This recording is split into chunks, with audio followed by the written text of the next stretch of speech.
हिमान ने कहा, आप लोग मेरे दुख का कारण से न मालूम कौन मेरे कंधे का हरण करके ले गया, ऐसा नहीं हुआ तो किसी काले सांप ने काट लिया या सिंह खा गए। हाय हाय मेरी बेटी, कहाँ गई? किसी दुष्ट ने मेरी पुत्री को मार डाला।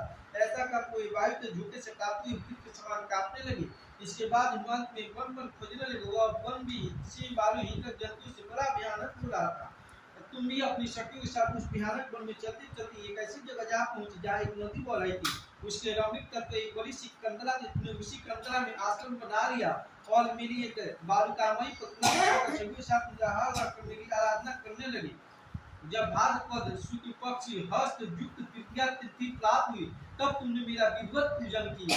जब छत्र मिल और तब जाकर पूजा करने लगे। यही से कार्य व्रत नाम है। और रात भर जाकर गीत बजाने से मुझे पसंद करने में बिताए। उस व्रत के प्रभाव से मेरा आत्मा डगमगा उठा, जिससे मैं तत्काल उस स्थान पर जा पहुंचा जहाँ पर तुम अपनी शक्ति के साथ रहती थी। वहां पर तो मैंने तुमसे कहा, मैं तुम पर प्रसन्न हूँ। बोलो क्या चाहते हो? तुमने कहा, मेरे देवता, यदि आप मेरे ऊपर प्रसन्न है तो मेरे पति बने। मेरे तथास्तु का कैलाश पर्वत पर वापस आने तो वह पतिमा नदी में प्रवाहित कर दी।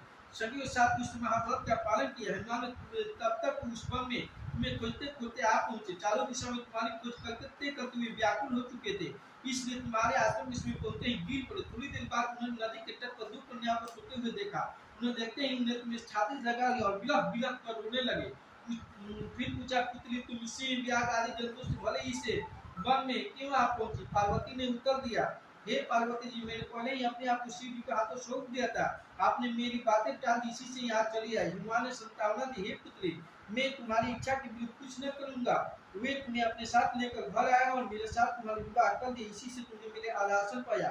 तब से आज तक किसी के सामने यह व्रत प्रकट करने का अवसर नहीं प्राप्त हुआ। हे देवी, मैं यह बताता हूँ कि इस व्रत का हरितालिका नाम क्यों पड़ा। तुमको सखिया हर कर ले गई थी, इसी से हरितालिका नाम पड़ा। पार्वती ने कहा, हे प्रभु, आपने नाम तो बताया, अब इसकी विधि भी बताइए। इसका क्या पुण्य है, क्या फल है, ये कौन व्रत करे? श्री पार्वती जी कहते हैं, हे देवी, मैंने समस्त स्त्री जाति की भलाई के लिए यह उत्तम व्रत कराया। जो स्त्री अपने सौभाग्य की रक्षा करना चाहती हो, यह तुमको किस व्रत को करे?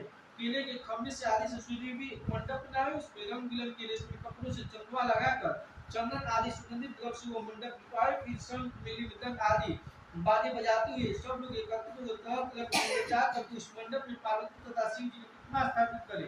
उस रोज दिन भर उपवास कर बहुत से सुगंधित फूल, सुगंध और मनोहर नाना प्रकार के नैवेद्य आदि एकत्र कर मेरी पूजा करे और रात भर जागरण कर ऊपर जो वस्तु गिनाई उनके अतिरिक्त नारियल, सुपारी, जंबीरों, नींबू, लौंग, अनार, नारंगी आदि जो फल प्राप्त इकट्ठा कर ले। उस ऋतु में जो फल तथा फूल मिल से विशेष रूप से रखे। इसके बाद दीप आदि से पूजन कर प्रार्थना करे, हे शिव, शिव रूपी, हे मंगले, सब भक्तों को देने वाले, हे शिव रूपे, आपको नमस्कार है। हे शिव रूपी, आपको सदा के लिए नमस्कार है। हे ब्रह्मप्रिय, आपको नमस्कार। हे जगदारी, आपको नमस्कार है। हे शिवानी, संसार के भय से भयभीत मुझे की रक्षक है। इस कामना की पूर्ति के लिए मैंने आपने पूजा की। हे पार्वती, मुझे राज और सौभाग्य मुझ पर प्रसन्न हो। इन्हीं मंत्रों से पार्वती तथा शिव जी पूजा करें। तदनंतर विधि पूर्वक कथा सुने और ब्राह्मणों को वस्त्र, गौ, सुवर्ण आदि देवे। इस तरह एकाकित होकर स्त्री पुरुष दोनों एक साथ पूजन करें। फिर वस्त्र आदि जो कुछ उसका संकल्प करे।